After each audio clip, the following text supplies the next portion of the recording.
Hello student, आज की class में स्वागत है आपका। और आज हम बात करेंगे यूपीएससी 2026 की।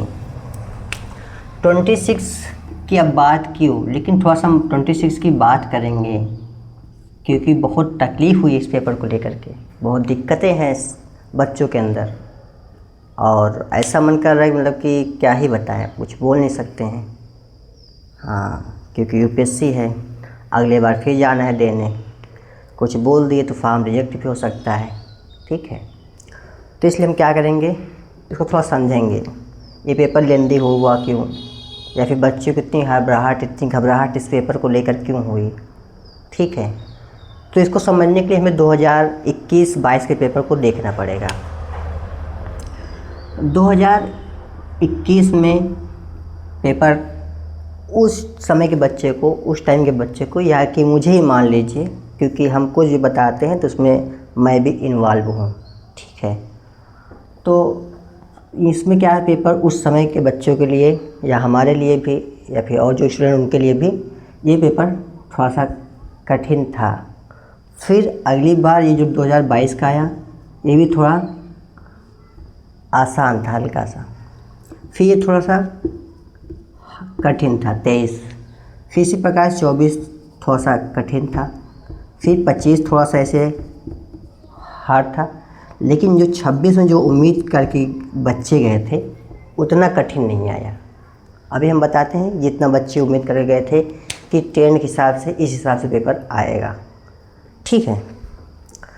अब इसमें क्या है कि बच्चे सोच के क्या गए थे कि जैसे 21 में आया था, फिर थोड़ा सा बढ़ा करके 22 में आया, फिर थोड़ा सा और हार्ड बनाया गया तो 23 में आया, थोड़ा सा और हार्ड कर दिया 24 में आ गया, थोड़ा सा और ही हार्ड किया गया 25 में आ गया। तो 26 में भी हल्का थोड़ा सा और हार्ड किया जाएगा।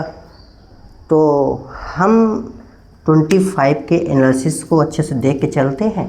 जो थोड़ा हार्ड आएगा उसको हम छोड़ देंगे, जो हमारे समझ में आएगा उसको हम कर लेंगे और हमारा फीलिंग निकल जाएगा। लेकिन जो पेपर 2026 में आज बना है वो पेपर है मेरे ख्याल से 2028 या 29 में बनता, तब के ट्रेंड के लिए ठीक था, ठीक है। क्योंकि जिस हिसाब से 2026 में जो ट्रेंड चेंज हुए हैं, अगर ये सब में देखा जाए तो थोड़े से हार्ड, थोड़ा हार्ड करके तो यहाँ तक आया, तो यहाँ पे हार्ड हुआ। लेकिन जो हमारा 5 साल बाद जो पेपर हार्ड बनाना चाहिए बच्चों के लिए, वो 2026 में ही बन गया। जो बेस्ट पेपर बना ठीक बना, उससे में कोई दो राय नहीं है। बस जो जिसकी उम्मीद हम 5 साल बाद करते थे वो हमसे 5 साल पहले उस पेपर में दे दिया गया। क्योंकि प्रीलिम में आज तक कभी मेंस के क्वेश्चंस नहीं आए, केस स्टडीज़ क्वेश्चन नहीं आए, या फिर इंटरव्यू के क्वेश्चन भी प्रीलिम्स के पेपर में नहीं आए, ठीक है। तो ट्रेंड के अनुसार अगर यही ट्रेंड 25 में आया, जो ट्रेंड इसमें 26 में एक साथ 3 4 5 4 आ गए, चेंज आ गए, वही 26 में थोड़ा चेंज देता, 27 में एक ट्रेंड और लाता, 28 में एक ट्रेंड और लाता, 29 में जो ट्रेंड 26 में सारा उठा के दे दिया, 29 में सारा ट्रेंड उठा के 29 में दे देता, तो बच्चों को दिक्कतें नहीं होती, परेशानी नहीं होती। उस ट्रेंड के अकॉर्डिंग वो थोड़ा बढ़ते जाते और अपने जीवन में खुश रहते, पेपर देते और निकाल लेते। लेकिन वही चीज़ जब इनको एक साथ सामने मिल गया इकट्ठा, तब उनके लिए थोड़ा सी दिक्कत ही हुई, थोड़ा सा परेशान भी हुए कि बच्चे कहते कि हम फाउंडेशन क्रिएट कर लेंगे, तैयार कर लेंगे, करंट अफेयर पढ़ लेंगे, और जो फाउंडेशन सब्जेक्ट देखे उसको हम करंट अफेयर पढ़ लेंगे, और सीसेट का की भी बात करेंगे, उसमें भी डिब्बा गोल है बहुत से लोगों का, ठीक है। तो हमारा ये हो जाएगा, ठीक है। लेकिन ऐसा नहीं हुआ। जो पेपर 29 में बनना चाहिए था वो पेपर हमारा 2026 में बना है। तो इसके अकॉर्डिंग हम थोड़ा सीसेट की बात करेंगे, उसके बाद हम बात करेंगे 2027 के लिए हम क्या करें इसके अकॉर्डिंग। अब जिस प्रकार से ये 2026 के लिए पेपर 29 वाला 26 में दे दिया है, हो सकता है ये 30 वाला विचार ये 27 में दे दे, लेकिन ऐसा नहीं होगा, ठीक है। क्योंकि इतना एक बार की चेंज इसमें किया है, एक बार की चेंज अगले में नहीं करेगा। हो सकता है अगले पेपर कुछ डाउन आए, ट्रेंड इसी से मिलता जुलता रहेगा, क्योंकि जब वो आगे बढ़ गई है तो बच्चे उसके लिए अपेयर होके आएंगे, तो उससे थोड़ा ट्रेंड वही रहेगा, बस थोड़ा सा लो रहेगा, बट ट्रेंड में कोई कमी नहीं आएगी, ठीक है। हो सकता है जो क्वेश्चंस मेंस के पूछे गए, किसी चीज़ पूछे गए, बहुत लंबे चौड़े हाई फाई पूछे गए, उसको थोड़ा क्वालिटी में लो किया जाएगा, बस इतना हो सकता है। बाकी जैसे होता नहीं कि जिस रास्ते पे हम चल देते हैं फिर पीछे मुड़ के नहीं देखते हैं क्या हो रहा है। वही ट्रेंड यूपीएससी का है, जो चीज़ वो ला देती है फिर उसको पीछे मुड़ देखती कि इसको चेंज किया जाए, बच्चे क्या कह रहे हैं, कोई मतलब नहीं है। ठीक है, चलिए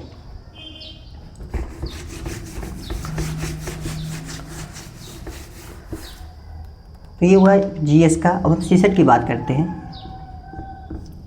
सीसेट में रीजनिंग है, मैथ है और कंप्रिहेंशन है। तो जिनकी मैथ अच्छी है वो सोचे कि हम 25 रीजनिंग और 28-29 इसका कर लेंगे और 30 इसका कर लेंगे। ठीक है, थोड़ा नंबर 80 के अंदर ही रहेगा, थोड़ा सा मैच कर लीजिएगा। तो जो मैथ वाले से सोचे हम इसको सॉल्व कर लेंगे, हमारा 27 या 28 क्वेश्चन सही हो जाएगा और हम निकल जाएंगे। और जो कंप्रिहेंशन वाले थे सोचे हम इसको सॉल्व कर लेंगे, वो मैथ मतलब ये reasoning comprehension, math reasoning comprehension सोचिए सॉल्व कर लेंगे। और जो कंप्रिहेंशन रीजनिंग वाले सोचे हम ये सॉल्व कर लेंगे। लेकिन हुआ क्या कि जो रीजनिंग के क्वेश्चन थे हमसे कम क्वेश्चन पेपर में आए, और जो मैथ में आए जिनकी मैथ बहुत अच्छी थी वही लगा पाए होंगे, और जिनकी मैथ में डिब्बा गोल था वो मैथ को कर भी नहीं पाए। ठीक है, तो सीसेट में इसमें भी बहुत दिक्कतें आई क्योंकि रीजनिंग क्वेश्चन कम कर दिया गया। ठीक है, अब इससे होगा क्या? इससे होगा क्या? होगा यही, जितने बच्चों को सिलेक्शन होना उतने बच्चों को सिलेक्शन तो होगा ही, कट ऑफ बहुत कम जाएगी। और जिनका कुछ कहीं से थोड़ा बहुत सही हो गया उनके सो फार सो गुड। ठीक है, उसमें ये भी होगा जो बच्चे पढ़ के बहुत गए थे उनका नहीं हो पाएगा, और जो बच्चे थोड़ा कम पढ़े थे, थोड़ी उनके पास समझ कम थी, वो कहीं से तुक्का लगा के चले आए, अपने मन से भर के चले जाए, कहीं से दिमाग में उनके था वो भर के चले आए, तो हो सकता है, चांस है कि उनका हो जाए, बशर्ते उनका सीसेट निकला होना चाहिए। अगर उनका सीसेट निकला है और कहीं से वो 90 क्वेश्चन करके आ गए हैं, कहीं से भी तुक्के से भी करके आ गए हैं, तो उनका बहुत 75% चांस है कि उनका हो जाएगा सीसेट निकला है तो। क्योंकि कट ऑफ बहुत कम जाने वाली, कट ऑफ मान लो 65 से 70 के बीच में रहेगी जनरल वालों की, और फिर ओबीसी और एसटी के मान को चलो और ही कम रहेगी। ठीक है, अब हम बात करेंगे कि 2027 में हम क्या करें, कौन सी वो स्किल है जो हम इसके लिए ध्यान दें। ठीक है,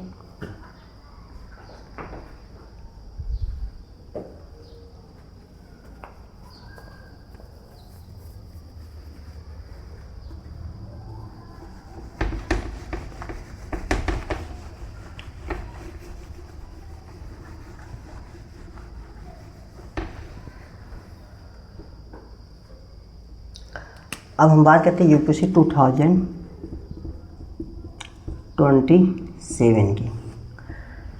देखिए, प्रीलिम्स को निकालना, मेंस को निकालना, इंटरव्यू को निकालना, सबकी स्ट्रेटजी अलग होती है।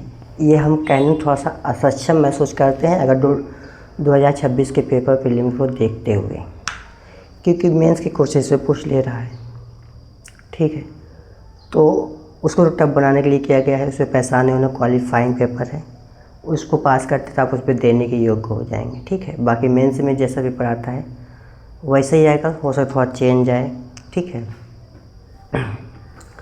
लेकिन अब इसमें पेपर को देखते हमें ध्यान क्या देना होगा, और किसी पेपर को निकालने के लिए उसको प्रीवियस पेपर देखना अच्छा होता है। ठीक है, और उसमें ध्यान क्या देना होगा, पहले हमारे पास जो कोर सब्जेक्ट है, history, geography, polity, economy, environment, science tech और करंट अफेयर प्लस मैप। ठीक है, इन सारे सब्जेक्ट के, इन सारे विषय के आपको एकदम पैनी निगाह से अच्छे से ध्यान से पढ़ना होगा, मतलब ऐसे कि कहीं से छूटे नहीं। आप जो भी लोग कहते थे कि मेंस और प्रीलिम्स एक साथ कर लो, दोनों साथ तैयारी करो, इसकी तैयारी करो, इसकी तैयारी आधी हो जाएगी। अब उनके लिए क्या है कि आप प्रीलिम की तैयारी मेंस के साथ करो, ये अंतर है। क्योंकि ये होने के बाद ये तो निकल जा रहा है, मेन टॉपिक ये है कि ये नहीं हो रहा है, मेन सब्जेक्ट, मेन मुद्दा ये है। और ख़ासकर हिंदी माध्यम में तो ये बहुत ही रियल केस में है कि जब यही नहीं होता तो हम यहाँ पहुँचेंगे कैसे। बात समझ में आ रही है हमारी? तो ये चीज़ है।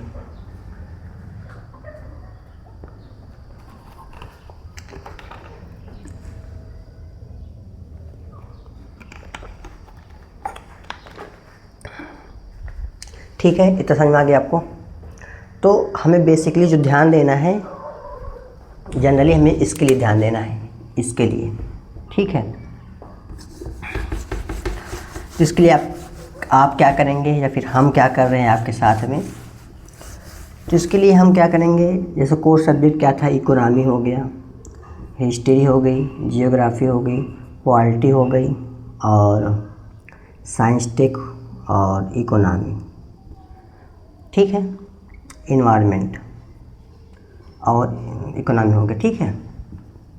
ये जो सब्जेक्ट है, पहले तो इनको जो एक मोटा मोटा जो फाउंडेशन कोर्स होता है उसको हम आपको बहुत जल्दी और शीघ्र करा देंगे सारे का, ठीक है। उसमें आपको समय हो सकता है, मान चलो 8 से 9 महीने लग जाएंगे, ठीक है।